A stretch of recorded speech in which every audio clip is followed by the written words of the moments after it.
Students, last topic हम पढ़ रहे थे इलेक्ट्रोस्टैटिक्स ऑफ कंडक्टर्स। तो उसमें हमारा 6 पॉइंट है,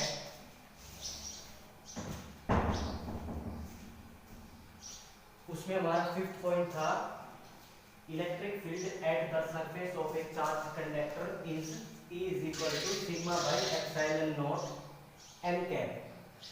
अब देखो, इसने कहा है कि जो हमारे पास कोई भी सरफेस है किसी भी चार्ज ऑब्जेक्ट का, उसका जो इलेक्ट्रिक फील्ड होगा वो सरफेस पे sigma by epsilon naught into M cap होता है। ठीक है, अब इसको प्रूव करते हैं। सपोज हमारे पास कोई भी ऑब्जेक्ट है, ठीक है, लाइक दिस। ये हमारे पास क्या है? ऑब्जेक्ट है।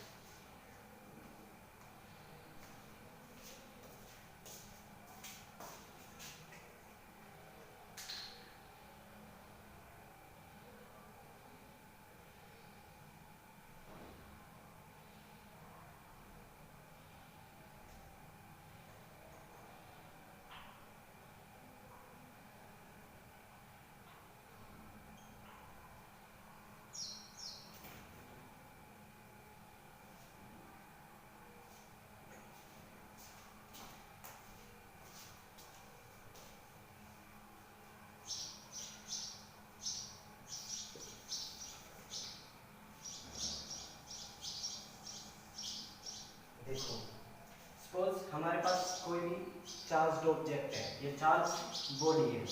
अब देखते हैं, जैसे हमें इलेक्ट्रिक फील्ड निकालना है इस पॉइंट पे, सरफेस के इस पॉइंट पे, तो हम क्या करते थे? इलेक्ट्रिक फील्ड निकालने के लिए हम गॉस थ्योरम का यूज करते थे। और गॉस थ्योरम क्या कहती है? E dot ds is equal to Q by epsilon naught. This is Gauss theorem. जो फ्लक्स होता है वो क्या होता है? Q by epsilon naught. तो यहाँ से हम इलेक्ट्रिक फील्ड निकालते थे। तो अब देखो, हमें इस पॉइंट पे इलेक्ट्रिक फील्ड निकालना है, कितना होगा? ये चार्ज ऑब्जेक्ट है, ओके। तो इसके लिए पहले हमें इसके ऊपर एक गॉसियन सरफेस ड्रॉ करना पड़ेगा। ओके, कर लो, जो इसको पूरे तरीके से कवर कर लेगा। सपोज मैं एक सिलेंड्रिकल गॉसियन सरफेस ड्रॉ करता हूँ। अभी सिलेंडर ने इसको पूरी तरह कवर कर लिया, ओके। अब ये जो चार्ज लाइन होगी, इलेक्ट्रिक फील्ड की डायरेक्शन कहाँ होती है? अब देखो, कोई भी चार्ज ऑब्जेक्ट होती है, कोई भी सरफेस होता है चार्ज ऑब्जेक्ट का, जो इलेक्ट्रिक फील्ड लाइंस होती है वो क्या होती है? Perpendicular to the object. तो ये इलेक्ट्रिक फील्ड किस तरफ होगा? इसका परपेंडिकुलर टू द ऑब्जेक्ट। तो इलेक्ट्रिक फील्ड की डायरेक्शन ये होगी, this is direction of electric field. ऐसे ही अब इसका हम देखेंगे एरिया वेक्टर। एरिया वेक्टर की डायरेक्शन क्या है? देखो, एरिया वेक्टर होता है वो ऑलवेज किसी भी ऑब्जेक्ट के परपेंडिकुलर होता है। अब एरिया वेक्टर भी इसके परपेंडिकुलर है, तो एरिया वेक्टर की भी डायरेक्शन यही होगी, दैट इज एन कैप। ठीक है, अब हमें सिर्फ ये लॉ अप्लाई करना है। E डॉट ds, एरिया ले लिया हमने, जैसे ये सिलेंड्रिकल मानना है हमें, तो सिलेंडर का एरिया पुट कर देंगे। अब देखो, यहां जाओ, E डॉट ds क्या भाई? Epsilon not. ये हमारे पास है। अब देखो, निकालना इलेक्ट्रिक फील्ड है, ठीक है। अब देखो, इनका जो डॉट प्रोडक्ट है एरिया वेक्टर का और इसका इलेक्ट्रिक फील्ड वेक्टर का, वो क्या है? इनके बीच में एंगल क्या बन रहा है? 0 डिग्री। तो cos 0 क्या होता है? cos 0 is 1। तो यहाँ पर E डॉट ds को हटा देंगे तो E ds आ जाएगा ओनली इज इक्वल टू क्या बाई एप्सिलॉन नॉट। हो गया। अब देखो, जब भी हम सरफेस की बात करते हैं, वहां पर जो चार्जेस होते हैं उनको हम सरफेस चार्ज डेंसिटी की टर्म में कैसे लिखते थे? कि भाई जो टोटल चार्ज है क्यू, वो कितना होता था? सरफेस चार्ज डेंसिटी, जो कि क्या होती थी? Sigma into area, surface area, वो क्या है? ds। ठीक है, तो क्यू की जगह हम ये वैल्यू पुट करेंगे, तो क्यू की जगह वैल्यू पुट कीजिए, E ds is equal to Q की जगह sigma into ds by epsilon naught. अब देखो, यहाँ ds से ds कैंसिल हो गया, तो E क्या आ गया? E is equal to sigma by epsilon naught. और एन कैप क्या है, डायरेक्शन ऑफ एरिया वेक्टर। ठीक है, क्योंकि दोनों की डायरेक्शन सेम है तो आप आर कैप ले लो या एन कैप ले लो, कोई फर्क नहीं पड़ता। ओके, तो ये इलेक्ट्रिक फील्ड प्रूव हो गया यहाँ से कि जो इलेक्ट्रिक फील्ड होता है वो चार्ज ऑब्जेक्ट कोई भी हो उसके जो सरफेस पे जो इलेक्ट्रिक फील्ड होगा वो कितना होगा, E is equal to sigma by epsilon naught. ठीक है, तो ये प्रूव हो चुका है यहाँ से। अब नेक्स्ट पॉइंट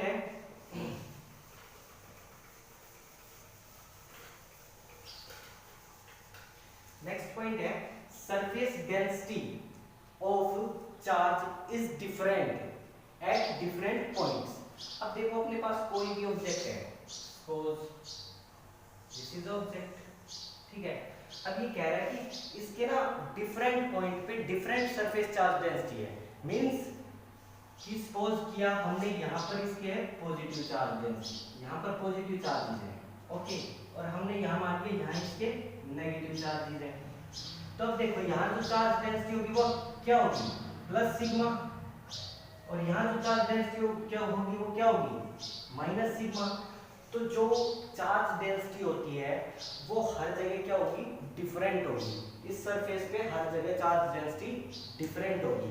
कहीं चार्जेस प्लस की डेंसिटी ज्यादा हो जाएगी जहां चार्जेस एक दूसरे के ज्यादा नजदीक है, और जहां दूर दूर है वहां चार्ज डेंसिटी कम हो जाएगी। ये तो थी पॉजिटिव और नेगेटिव, ये भी तो डिफरेंट है ना, पॉजिटिव और नेगेटिव, ठीक है। और कहीं पे ज्यादा चार्जेस हो जाए वहां ज्यादा डेंसिटी हो जाएगी, जहां कम चार्जेस होंगे वहां कम डेंसिटी हो जाएगी, ठीक है। ओके, अब हमारा नेक्स्ट टॉपिक है important topic, electrostatic shielding.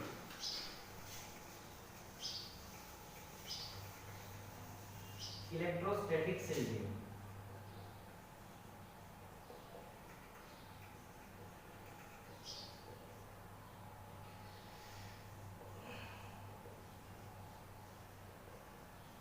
Electrostatic shielding. अब देखो इलेक्ट्रोस्टैटिक शील्डिंग होता क्या है, देखो मेनली शील्डिंग होता क्या है, किसी भी चीज को हम शील्ड करते हैं यानी प्रोटेक्ट करते हैं किसी अदर थिंग से, ठीक है। किसी भी चीज को शील्ड कर देना, किसी दूसरी चीज से उसको बचाना, ठीक है। ऐसे ही इलेक्ट्रोस्टैटिक शील्डिंग क्या होगी, अगर किसी भी ऑब्जेक्ट को हम इलेक्ट्रिक फील्ड से सेफ रख पाएंगे उसको क्या बोलते हैं, इलेक्ट्रोस्टैटिक शील्डिंग। अब क्या हो गया ये क्या हो गया, phenomena of protecting an object from electric field. Electric field से किसी भी ऑब्जेक्ट को बचाना क्या बोला जाएगा, इलेक्ट्रोस्टैटिक शील्डिंग। तो ये है electrostatic shielding is the phenomena of protecting a certain region of space from external electric field, ठीक है। लिख सकते हो electrostatic shielding is the phenomenon of protecting a region, कोई भी रीजन हो सकता है, फ्रॉम इलेक्ट्रिक फील्ड, ठीक है। किसी भी रीजन को इलेक्ट्रिक फील्ड से बचाना क्या बोला जाएगा, इलेक्ट्रोस्टैटिक शील्डिंग। मतलब उसको हमने शील्ड कर दिया, अब जो इलेक्ट्रिक फील्ड है उसके ऊपर कोई इफेक्ट नहीं डाल पाएगा। चलो अब इसको देखते हैं कि इलेक्ट्रोस्टैटिक शील्डिंग कहाँ देखने को मिलती है। अब देखो, अब इलेक्ट्रोस्टैटिक शील्डिंग का प्रिंसिपल क्या है, कैसे वर्क करती है। देखो सपोज हमारे पास इलेक्ट्रिक फील्ड है, ठीक है, ये नेगेटिव चार्जेस है, ओके। अब ये इलेक्ट्रिक फील्ड की डायरेक्शन क्या है, पॉजिटिव से नेगेटिव, ठीक है। अब इसके अंदर हम कोई भी ऑब्जेक्ट को रखते हैं, कोई कंडक्टिंग मेटल को रखते हैं, किसी को भी, ठीक है। कंडक्टिंग मेटल रखता हूँ, सपोज मैंने एक कंडक्टिंग मेटल रखा, ठीक है, एक बॉक्स रख दिया,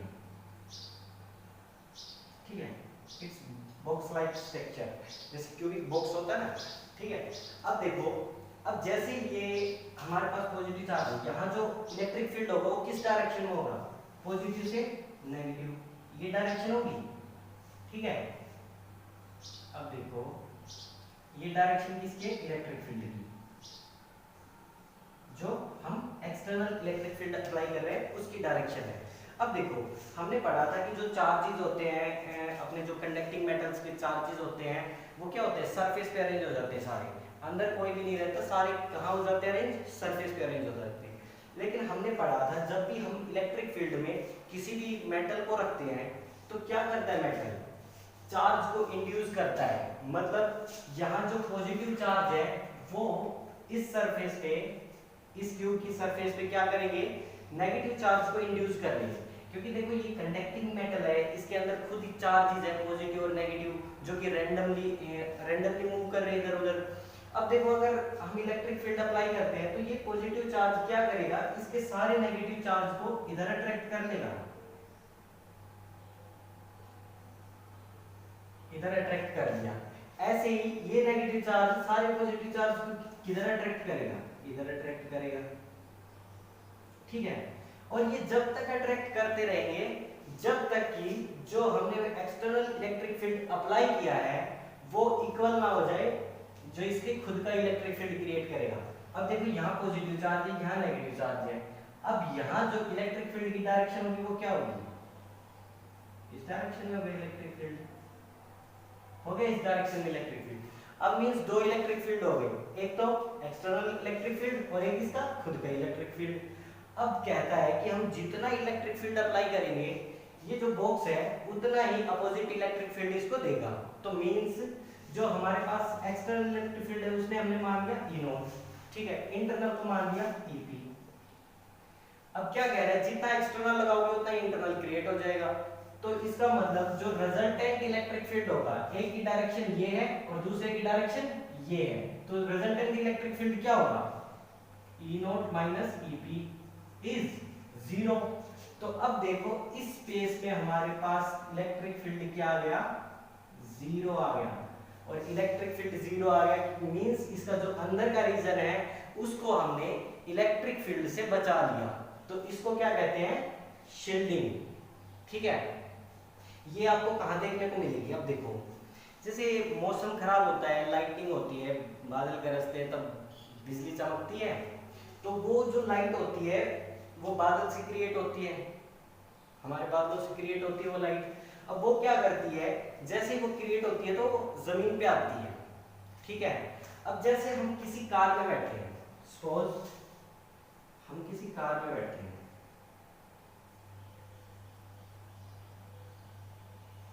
ठीक है। अब जैसे ही हम कार ये लाइटनिंग के कांटेक्ट में आएगी तो ये जो लाइटनिंग के चार्ज है ये कहाँ ट्रांसफर हो जाएंगे, कार के सरफेस पे हो जाएंगे। क्योंकि जो कार की बॉडी है वो क्या है, मेटालिक बॉडी है, तो वो सारे चार्जेस कहाँ स्टोर हो जाएंगे, इसके सरफेस पे, ठीक है। अब ये चार्जेस स्टोर हो गए सरफेस पे, अब सारे चार्जेस सरफेस पे स्टोर हो गए और जो अंदर बैठा है वो बिल्कुल सेफ है क्योंकि सारे चार्जेस कहाँ है, इसके सरफेस पे है, ठीक है, ओके। अब ये सारे चार्जेस सरफेस पे है और जो अंदर बैठा है वो सेफ है। अगर देखो कभी भी आपको ऐसा लगे मौसम खराब हो रहा है, आप किसी कार बस किसी भी व्हीकल में बैठे हो, ठीक है, ओपन व्हीकल को छोड़ के, ठीक है, तो कार में बैठे हो, बस में बैठे हो, अगर उस टाइम आपको अपनी कार या बस नहीं छोड़नी चाहिए। अगर आप किसी कार या बस को छोड़ के किसी पेड़ के नीचे बैठोगे तो वहां ज्यादा चांसेस है कि आपके ऊपर बिजली गिर सकती है, ठीक है। लेकिन यहाँ जो बिजली गिरेगी तो जो सारे चार्जेस हैं वो कहाँ अरेंज हो जाएंगे, इसके सरफेस पे अरेंज हो जाएंगे और जो अंदर बैठा है वो बिल्कुल सेफ है। अंदर क्या हो गया, इलेक्ट्रिक फील्ड 0, ठीक है। तो इसको कहते हैं इलेक्ट्रोस्टैटिक शील्डिंग, किसी भी चीज को इलेक्ट्रिक फील्ड से बचाना, प्रोटेक्ट करना, उसको क्या बोलेंगे, इलेक्ट्रोस्टैटिक शील्डिंग, ठीक है।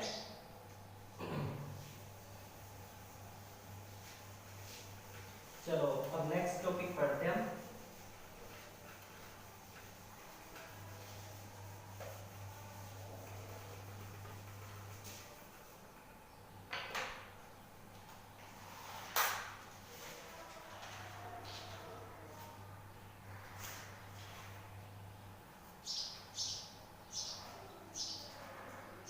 Next topic is electrical capacitance. क्या है, इलेक्ट्रिकल कैपेसिटेंस।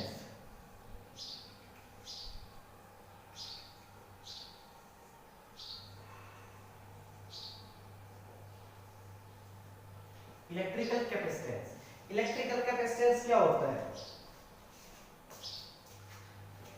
देखो बेटा, इलेक्ट्रिकल कैपेसिटेंस होता है, देखो कैपेसिटेंस से मतलब होता है कि जो हमारे पास कोई भी ऑब्जेक्ट है, कोई भी कंडक्टिंग मेटल है, ठीक है, तो जो कंडक्टिंग मेटल है उसकी जो चार्ज को स्टोर करने की एबिलिटी होती है उसको क्या कहते हैं? कैपेसिटेंस। अब ये कितना चार्ज को स्टोर कर सकती है? सपोज इसने चार्ज स्टोर कर लिए, तो अब ये जो चार्ज, जितनी इसकी चार्ज को स्टोर करने की कैपेसिटी है, एबिलिटी है, उसको क्या कहते हैं? कैपेसिटेंस उस ऑब्जेक्ट का, ठीक है। अब देखो तो इसको कैसे डिफाइन करेंगे? Electrical capacitance of